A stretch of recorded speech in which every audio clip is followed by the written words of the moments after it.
कुएं का विवाह। एक बार राजा कृष्णदेव राय और तेनालीराम के बीच किसी बात को लेकर विवाद हो गया। तेनालीराम रूठ कर चले गए। 8-10 दिन बीते तो राजा का मन उदास हो गया। राजा ने तुरंत सेवकों को तेनालीराम को खोजने के लिए भेजा। आसपास का पूरा क्षेत्र छान लिया, पर तेनालीराम का कहीं अता पता नहीं चला।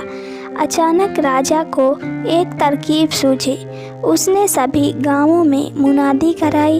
राजा अपने राजकीय कुएं का विवाह रचा रहे हैं, इसलिए गांव के सभी मुखिया अपने अपने गांव के कुओं को लेकर राजधानी में पहुंचे। जो आदमी इस आज्ञा का पालन नहीं करेगा, उसे जुर्माने में 1000 स्वर्ण मुद्राएं देनी होगी।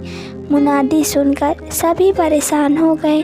भला कुएं भी कहीं लाए ले जाए जा सकते हैं। जिस गांव में तेनालीराम भेष बदल कर रहता था, वहां भी यह मुनादी सुनाई दी। गांव का मुखिया परेशान था। तेनालीराम समझ गए कि उसे खोजने के लिए ही महाराज ने यह चाल चली है। तेनालीराम ने मुखिया को बुलाकर कहा, मुखिया जी, आप चिंता न करें। आपने मुझे गांव में आश्रय दिया है, इसलिए आपके उपकार का बदला मैं चुकाऊंगा। मैं एक तरकीब बताता हूँ।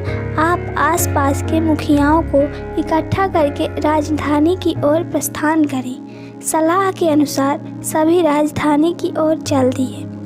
तेनालीराम भी उनके ही साथ थे। राजधानी के बाहर पहुंचकर वो एक जगह पर रुक गए। एक आदमी को मुखिया का संदेश देकर राज दरबार में भेजा गया।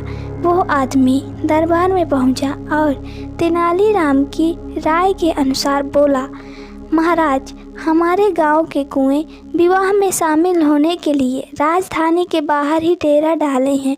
आप मेहरबानी करके राजकीय कुएं को उनकी अगवानी के लिए भेजें, ताकि हमारे गांव के कुएं ससम्मान दरबार के सामने हाजिर हो सके। राजा को ये बात समझते देर नहीं लगी कि ये तेनालीराम की ही तरकीब है। राजा ने पूछा, सच सच बताओ कि तुम्हें यह अक्ल किसने दी है?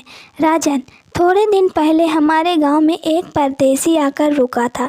उसी ने हमें यह तरकीब बताई है, आगंतुक ने जवाब दिया।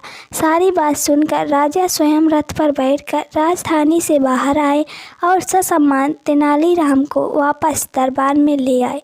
गांव वालों को भी पुरस्कार देकर विदा किया।